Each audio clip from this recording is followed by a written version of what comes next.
Assalamualaikum, saya Nur Hasmina binti Sarman akan membentangkan tentang inklusif dan eksklusif dalam amalan beragama dan toleransi di Sabah. Toleransi di Sabah merupakan satu dasar dalam saling memahami antara satu sama lain dalam satu perkara yang sama. Dalam konteks keagamaan, setiap agama memainkan peranan penting dalam menekankan toleransi dan menghormati setiap agama antara satu sama lain. Setiap agama mengamalkan ajaran agama masing-masing namun tetap dapat mengekalkan keharmonian dan keamanan dalam kalangan masyarakat. Amalan inklusif dan eksklusif di Sabah harus dijadikan contoh kerana bagi masyarakat yang tinggal di negeri ini, perbezaan agama yang pelbagai bukan satu halangan bagi masyarakat Sabah untuk bersatu. Contoh yang boleh ketengahkan, masyarakat dari pelbagai agama yang mengadakan rumah terbuka sewaktu perayaan dapat menunjukkan saling menghormati dan menerima perbezaan dalam kalangan masyarakat. Pendekatan ini membolehkan masyarakat menghormati antara satu sama lain serta mengekalkan identiti agama masing-masing. Oleh itu, dengan mengamalkan inklusif dan eksklusif dalam amalan beragama dan toleransi di Sabah, hal ini mampu membantu mengekalkan keharmonian dalam kalangan masyarakat di Sabah.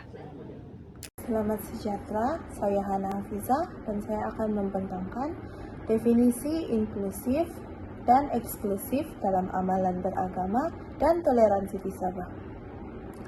Inklusif bermaksud merangkumi, termasuk dan menyeluruh, di mana semua agama di Malaysia diberi ruang untuk menyambut hari perayaan bersama-sama. Contohnya, individu itu beragama Islam dan merayakan hari raya menjemput jiran-jiran dan orang ramai untuk merayakan hari raya bersama-sama.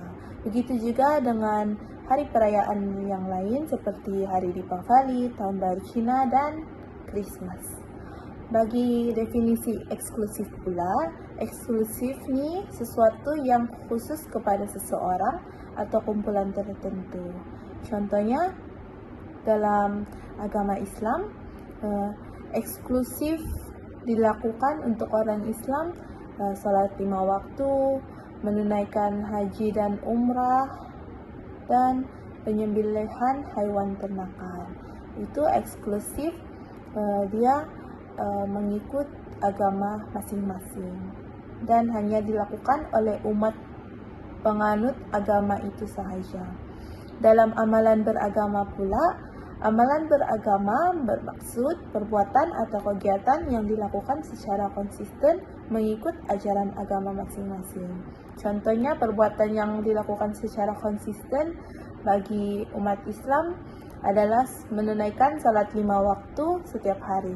Dan bagi umat Kristian pula, misa di gereja pada hari-hari tertentu. Dan kebiasaannya hari Ahad atau hari Sabtu mengikut Kristian apalah. Dan definisi toleransi pula secara umumnya adalah sikap adaptasi atau menerima perbezaan yang wujud dalam kalangan individu atau kelompok, sama ada dari segi agama, budaya, bahasa maupun pandangan hidup. Contohnya, kalau toleransi ini dapat dilihat di mana seseorang itu menghormati agama orang lain. Hal ini menunjukkan toleransi lah. Secara keseluruhan, inklusif dan eksklusif dalam amalan beragama serta toleransi merujuk kepada pendekatan masyarakat dalam mengurus kepelbagaian agama, sama ada melalui keterbukaan dan penerimaan atau penekanan identiti sendiri, yang akhirnya mempengaruhi keharmonian sosial di Sabah. Konsep inklusif dalam amalan beragama merupakan kedudukan di mana kebenaran itu adalah milik sesuatu agama, namun membenarkan bahwa agama lain boleh berkata tentang kebenaran yang sama, walaupun tidak secara jelas eksplisit, namun mencukupi. Contoh konsep ini dalam amalan beragama adalah mengucap selamat kepada rakan yang berlain agama pada perayaan mereka dengan batasan sesuai agama sendiri. Konsep inklusif pula dalam amalan beragama merupakan kedudukan bahwa kebenaran dan kebenaran yang sebenar adalah milik sesuatu agama itu sendiri dan agama yang berlainan daripadanya adalah salah. Selain itu, konsep inklusif juga memelihara identiti dan batas akidah serta mengelakkan daripada pencampuran agama. Contoh eksklusif ini adalah sistem kehakiman syariah diwujudkan untuk menyelesaikan hal ehwal dan jenayah orang Islam sahaja, tetapi menggunakan sistem kehakiman sibil yang berbeza untuk orang yang bukan Islam. Pada dasarnya, setiap manusia yang beragama mendambakan kedamaian melalui ajaran nilai-nilai toleransi. Sabah merupakan salah satu negeri yang paling unik di Malaysia dari segi komposisi etnik dan agama. Negeri ini didiami oleh lebih daripada 30 etnik termasuk Kadazan Dusun, Bajau, Murut, Rungus, Cina dan banyak lagi. Berbagai agama dianuti oleh penduduk Sabah, antaranya agama Islam, Kristian, Buddha, Hindu, kepercayaan tradisional ataupun animisme. Meskipun pelbagai dari segi latar belakang keagamaan ataupun budaya, masyarakat Sabah secara relatifnya hidup dalam keadaan yang aman, saling menghormati dan bebas daripada konflik berasaskan agama. Keadaan ini menunjukkan bahawa toleransi beragama merupakan asas yang penting dalam kehidupan masyarakat pelbagai etnik di negara ini. Salah satu faktor utama yang menjelaskan toleransi beragama di Sabah ialah warisan budaya masyarakat pribumi yang terbuka dan menerima perbezaan sebagai satu norma kehidupan. Sebahagian besar masyarakat di Sabah telah mengamalkan kehidupan secara komunal sejak berabad-abad lamanya. Sebagai contoh, sambutan pesta keamatan oleh masyarakat Kadazan Dusun yang beragama Kristian turut disertai oleh masyarakat Islam seperti Bajau dan Bugis tanpa sebarang kekangan agama. Begitu juga sambutan Hari Raya Aidilfitri dan Christmas disambut bersama sebagai manifestasi keharmonian dan penghormatan silang budaya. Nilai budaya seperti keterbukaan, semangat kekitaan dan hormat terhadap kepercayaan lain telah lama tersemat dalam struktur sosial masyarakat Sabah, menjadikan perbezaan agama sebagai sesuatu yang tidak mencetuskan ancaman. Seterusnya, amalan inklusif dalam kepelbagaian agama di Sabah. Amalan inklusif di Sabah merujuk kepada penerimaan dan penghargaan terhadap kepelbagaian agama dalam kehidupan seharian. Kajian Muhammad Nasmi menunjukkan bahwa masyarakat Sabah mengamalkan solidariti keagamaan harian, yaitu sokongan dan hubungan sosial yang berlaku secara semula jadi tanpa mengira agama. Ini lahir daripada budaya keterbukaan dan semangat kekitaan yang sudah lama terbentuk. Nilai inklusif ini dapat dilihat melalui aktiviti budaya seperti keamatan yang dirayakan bersama oleh pelbagai agama, serta rumah terbuka Hari Raya dan Christmas yang menjadi ruang pertemuan masyarakat. Amalan ini membuktikan penerimaan silang budaya yang sangat kuat. Kerajaan Sabah turut mengukuhkan inklusif melalui dasar yang adil kepada semua agama. Menurut kajian Aratin dan Abdul Rahman, peruntukan kepada badan agama bukan Islam membantu community minority berasa diiktiraf dan dihargai. Selain itu, kewujudan masjid, gereja, kuil dan gurdwara yang berada berdekatan tanpa konflik menunjukkan tahap penerimaan yang tinggi dalam masyarakat. Sintang dan Hambali menyatakan bahwa ciri ini menjadi keunikan Sabah berbanding negara lain. Secara ringkas, amalan inklusif di Sabah terbina melalui budaya terbuka, sokongan kerajaan, aktiviti sosial bersama, dan kehidupan fisikal yang merayakan kepelbagaian sebagai sebahagian daripada identiti masyarakat. Bagi kepentingan inklusif dalam amalan beragama, kepelbagaian dalam masyarakat yang terdapat di bumi bawah bayu ini menjadikan konsep inklusif beragama sangat penting dalam memastikan keharmonian sosial dan kesejahteraan negeri sentiasa terpelihara. Sekali lagi, beragama merujuk kepada amalan menerima, menghormati dan memberi ruang kepada setiap agama untuk diamalkan dengan bebas tanpa diskriminasi. Oleh itu, wajarlah amalan ini memberi impak yang positif dalam kalangan masyarakat hari ini. Amalan inklusif dalam beragama mampu mewujudkan keamanan dan keharmonian dalam kalangan masyarakat.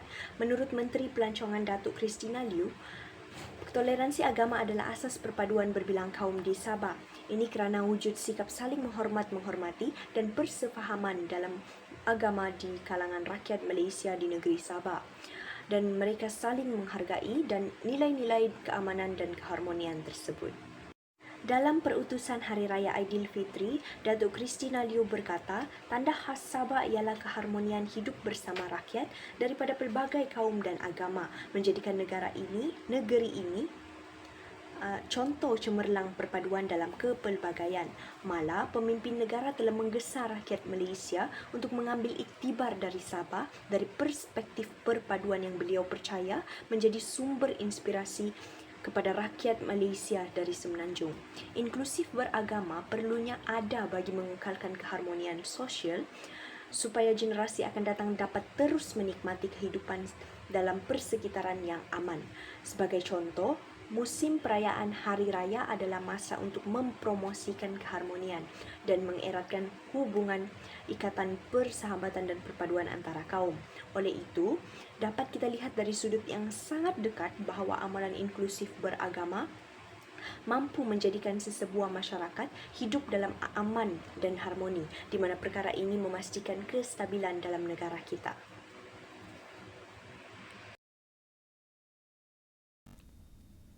Kepentingan amalan inklusif dalam amalan beragama.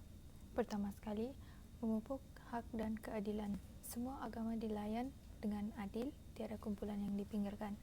Seterusnya, mewujudkan rasa hormat. Penganut agama berbeza saling menghormati kerana hak mereka diktirafkan. Selain itu, menggalakkan keharmonian. Keadilan mendorong masyarakat hidup aman, bekerjasama dan menghindari konflik.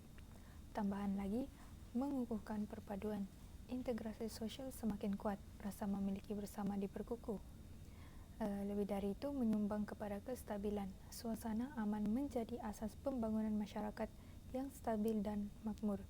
Selebihnya, membentuk identiti masyarakat. Semua agama dianggap penting dalam membentuk identiti majmuk. Tambahan pula, asas keharmonian, toleransi dan saling memahami menjadi tunjang masyarakat pelbagai agama. Kesimpulannya, hal ini menjadi keamanan dan perpaduan menghormati serta pemahaman antara agama memastikan masyarakat bersatu. Kesan sikap inklusif dalam amalan agama. Pertama sekali, pengiktirafan rasmi. Sokongan kewangan kepada Badan Bukan Agama Islam menunjukkan kerajaan negeri mengiktirafkan kepelbagaian agama. Selain itu, kebebasan beragama terjamin.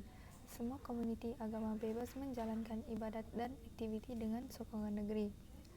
Seterusnya, mengurangkan rasa terpinggir. Agama bukan majoriti, tidak merasa diabaikan atau kurang diutamakan. Lagipun, toleransi aktif.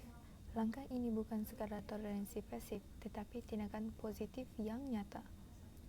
Di sisi lain, menguatkan rasa memiliki bersama. Semua agama dirasakan dihargai, meningkatkan perpaduan dalam masyarakat majmuk. Kesimpulannya, Sabah dilihat sebagai negeri yang mengamalkan amalan inklusif dan harmoni dalam beragama. Selanjutnya, keharmonian sosial.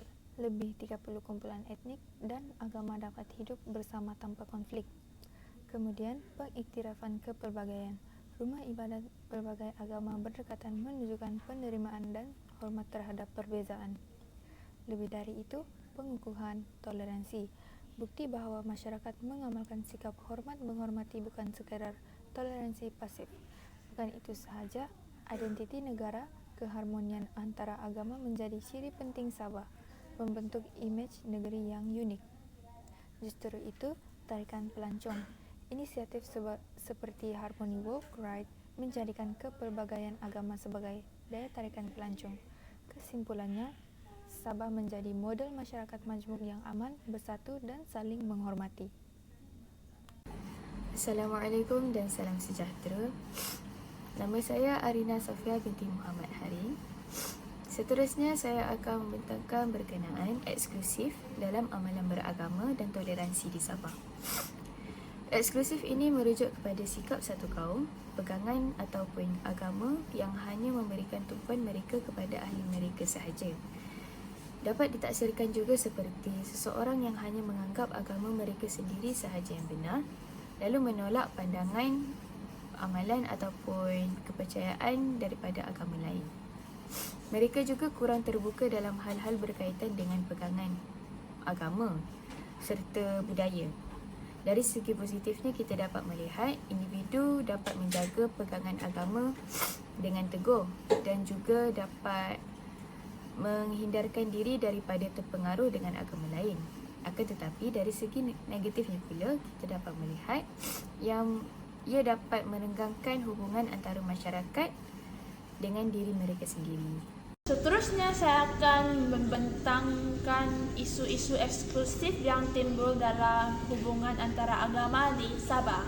Untuk isu pertama, saya nak sentuh pasal salah faham terhadap amalan agama lain.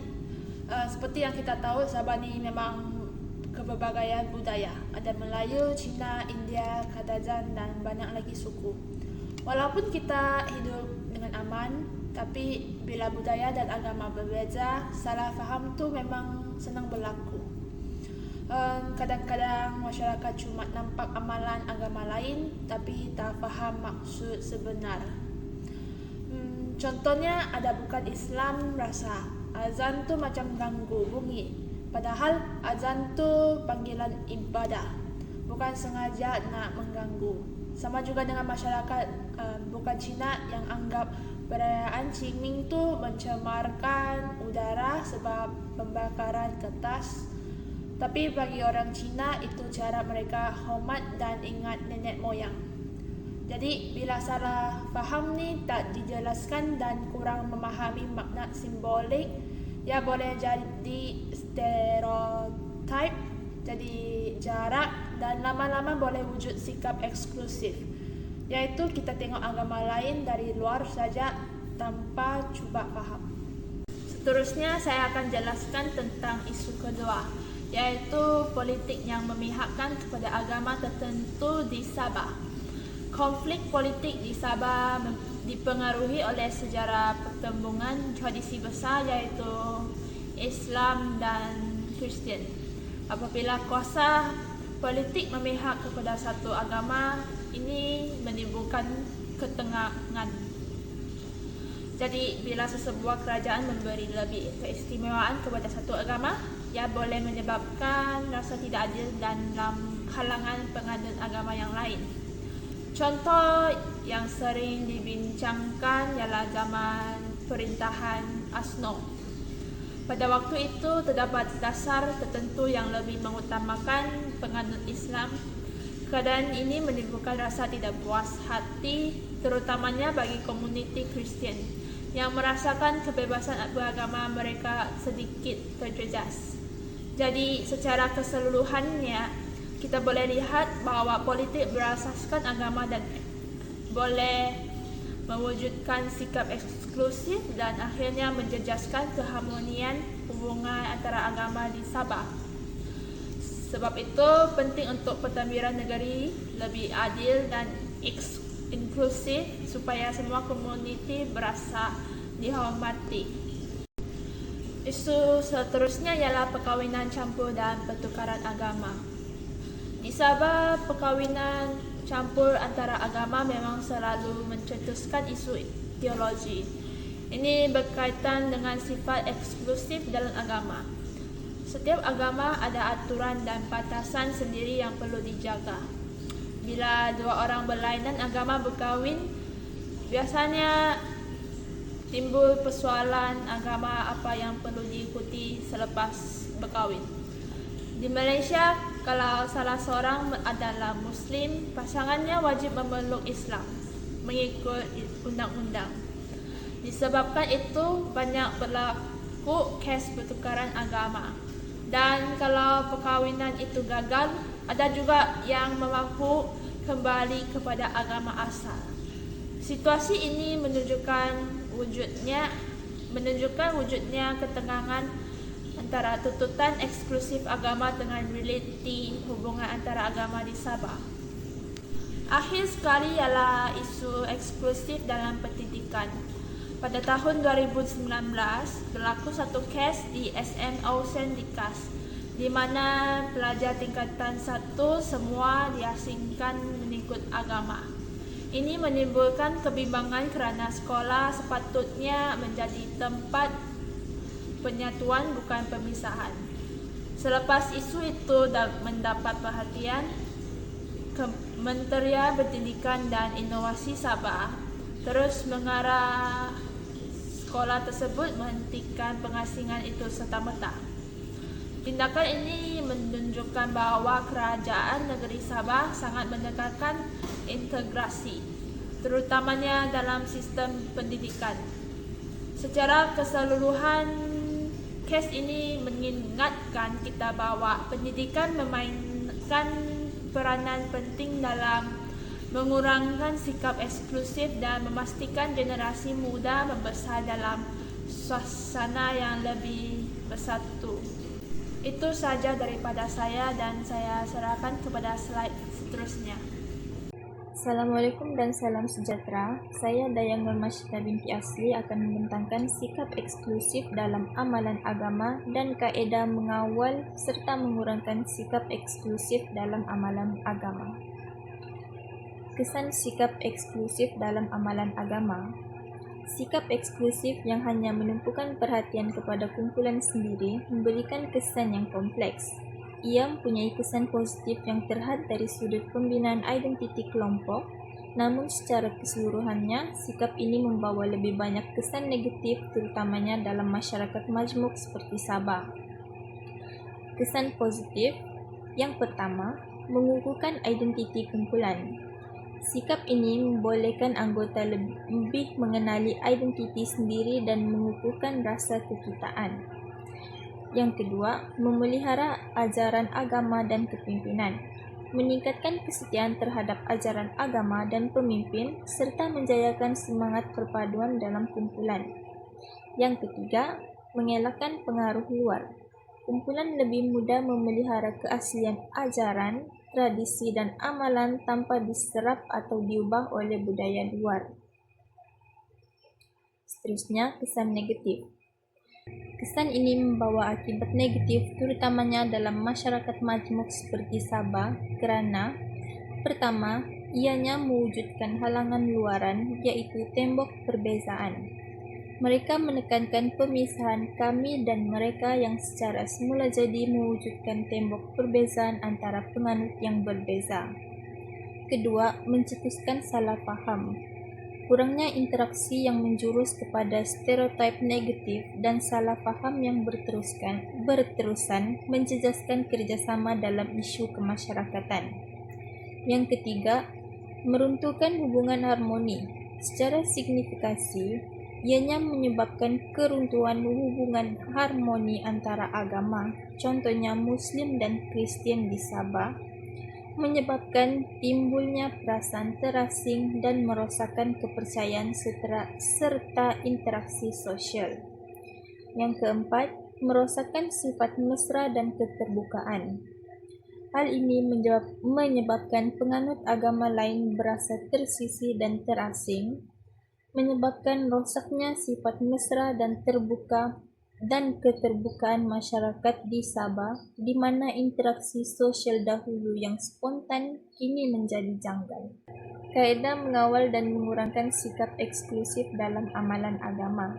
Antara kaedah mengawal dan mengurangkan sikap eksklusif adalah: pertama, mengamalkan 6 prinsip bagi menekankan pendekatan inklusif dan rasional serta menolak ciri-ciri negatif eksklusiviti seperti paksaan, prejudis dan permusuhan. Antara 6 prinsip tersebut ialah: pertama, jauhkan sifat paksaan dan kekerasan dalam pergaulan. Yang kedua, tata cara kehidupan manusia. Non-Muslim bebas menganut kepercayaan dan mempraktikkannya.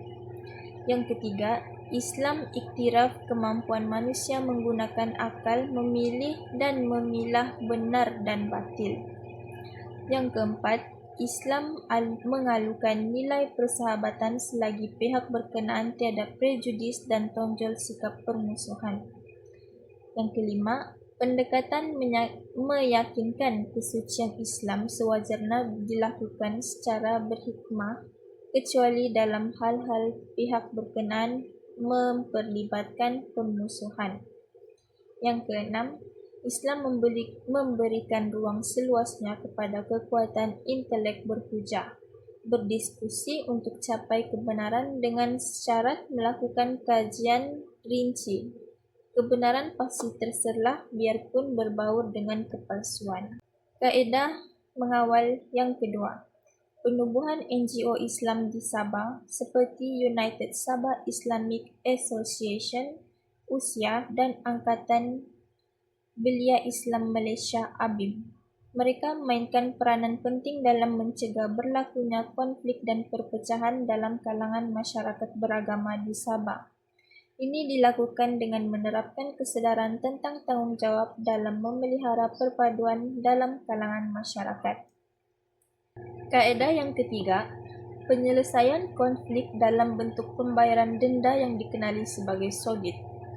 Pelanggaran adat yang melibatkan hal perkahwinan, mengambil anak angkat, perlakuan sumbang mahram, perebutan tanah, dan pembayaran denda sogit diselesaikan melalui Mahkamah Anak Negeri Sabah. Tujuan hukuman sogit adalah bagi menimbulkan kesedaran dalam kalangan masyarakat pribumi agar tidak mengulang perbuatan di samping menjamin keharmonian dalam masyarakat. Kaedah yang keempat, amalan dialog dan interaksi antara agama. Hal ini penting untuk mengurangkan sikap eksklusif. Dialog membolehkan dua pihak yang berbeza pandangan atau kepercayaan untuk berkomunikasi secara terbuka. Dialog dilaksanakan melalui perbualan, pertanyaan soalan, dan pertukaran pendapat. Hal ini membolehkan kedua-dua pihak dapat memahami antara satu sama lain dengan lebih jelas. Akhir sekali, saya akan menerangkan berkenaan kesimpulan bagi tajuk ini. Secara keseluruhannya, kita dapat melihat bahawa amalan eksklusif dan juga amalan eksklusif dalam beragama ini menunjukkan pendekatan dapat memberikan kesan terhadap kitaran sosial dan juga keharmonian kita.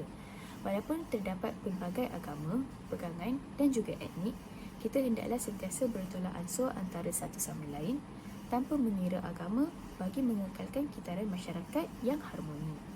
Kita dapat melihat dari sudut pandangan inklusif bahawa terdapat banyak agama, etnik dan juga pegangan. Mereka tetap menghormati dan bertolak ansur antara satu sama lain. Sebagai contoh, kepelbagaian rumah ibadat. Mereka bertolak ansur dan menghormati serta memahami bahawa setiap agama mempunyai pegangan mereka yang tersendiri. Dari sudut eksklusif, kita dapat melihat bahawa mereka tidak dapat menerima pegangan, etnik dan juga agama yang selain dari mereka, dan ia dapat mendatangkan impak yang negatif seperti pandangan buruk daripada masyarakat terhadap mereka. Kita dapat melihat bahawa Sabah dapat membuktikan walaupun terdapat pelbagai kaum, pegangan, agama, etnik, keharmonian terhadap masyarakat itu datangnya daripada masyarakat itu tersendiri. Walaupun Sabah ini terdapat banyak pegangan, keharmonian mereka sesama masyarakat tetap teguh. Itu adalah kerana mereka mengamalkan sikap inklusif dalam diri mereka dan menghormati setiap pegangan masing-masing. Itu saja daripada kumpulan kami. Sekian, terima kasih.